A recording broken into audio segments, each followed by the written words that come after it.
देखिए, इस वीडियो में हम लोग समझेंगे महाभियोग की प्रक्रिया के बारे में। सबसे पहले तो आपको पता होगा कि महाभियोग होता क्या है। महाभियोग वह प्रक्रिया होती है जिसके जरिए सुप्रीम कोर्ट के जज को और हाई कोर्ट के जज को हटाया जाता है। ठीक, तो चलिए शुरू करते हैं। सबसे पहले हम लोग क्या देख रहे हैं, महाभियोग यानी कि इम्पीचमेंट।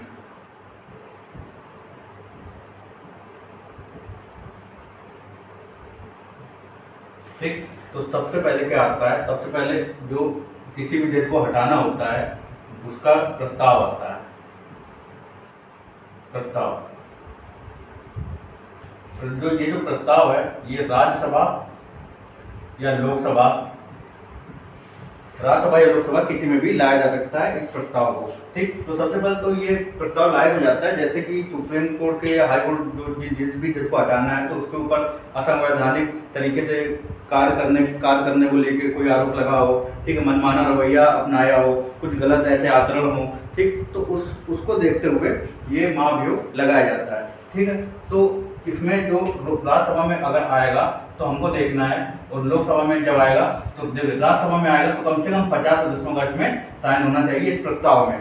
ठीक, तो अगर आता है लोकसभा में तो कम से कम 100 सदस्यों का इसमें साइन होना चाहिए। ठीक, अगर राज्यसभा में आता है तो कम से कम 50 सदस्यों का, और लोकसभा में आता है तो 100 सदस्यों का इसमें इस प्रस्ताव में साइन होना चाहिए। ये बिल्कुल जरूरी है।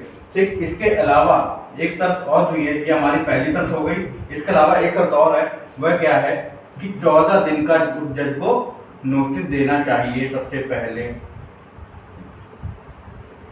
ये हमारी दूसरी शर्त हो गई। ठीक, पहली शर्त क्या है कि राज्यसभा से 50 और लोकसभा से 100 सदस्यों का साइन होना ही चाहिए।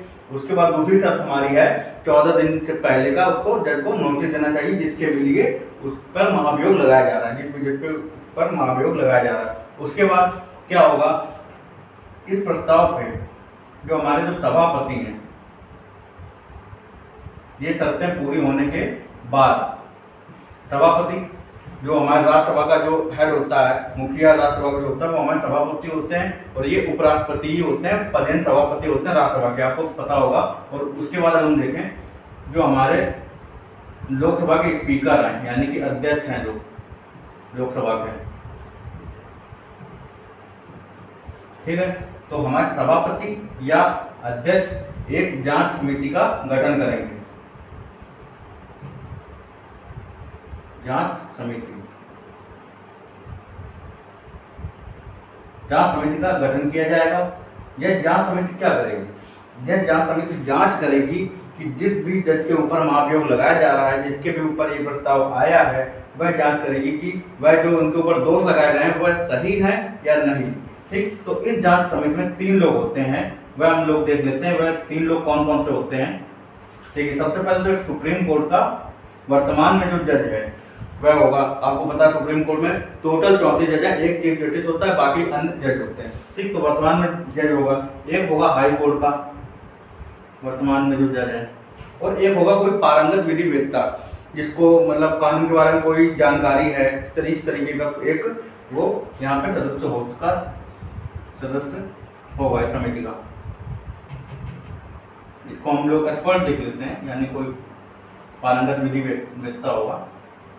ठीक, तो ये मतलब एक प्रोसेस है, एक प्रक्रिया का हिस्सा है, इसलिए तो ये एक सुप्रीम कोर्ट का जज हो गया वर्तमान में, एक हाई कोर्ट का जज, और एक कोई पारंगत विधि वेत्ता जिसको कानून के बारे में बहुत ज्यादा जानकारी होगी, एक उसको रख लेंगे। ठीक है, तो ये जांच समिति जांच करेगी कि जो आरोप लगाए गए हैं उस जज के ऊपर तो वो वह सही है या नहीं सही है। उसके बाद जब ये अगर ये जो समिति है ये अगर निर्दोष पाती है उस जज को, यह समिति निर्दोष पाती है तो यह प्रस्ताव जो है यहीं पे खत्म हो जाएगा।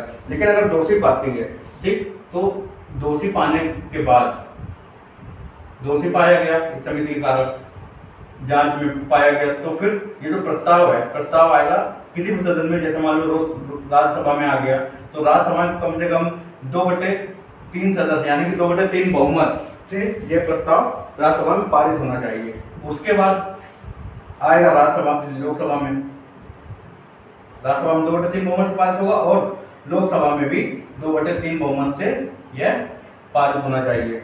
ठीक है, और ये जो बहुमत भी होता है ये भी कई प्रकार के होते हैं। इसके बारे में हम अगले वीडियो में बात करेंगे कि कितने प्रकार के बहुमत होते हैं। अभी ये समझ लीजिए कि 2/3 बहुमत से पारित होना चाहिए राज्यसभा में, और लोकसभा में भी 2/3 बहुमत से पारित होगा। उसके बाद ये सब पारित होने के बाद राष्ट्रपति आदेश देके हटा देंगे इस चीज को। तो ये रही हमारी पूरी प्रक्रिया। तो ये हमारा पूरा प्रोसेस है। इसको आप लोग समझ गए होंगे ध्यान से, और आशा है कि आपको कहीं पे भी अब दिक्कत नहीं आएगी कि इसकी क्या प्रक्रिया होती है। अच्छे समझ गए होंगे। धन्यवाद।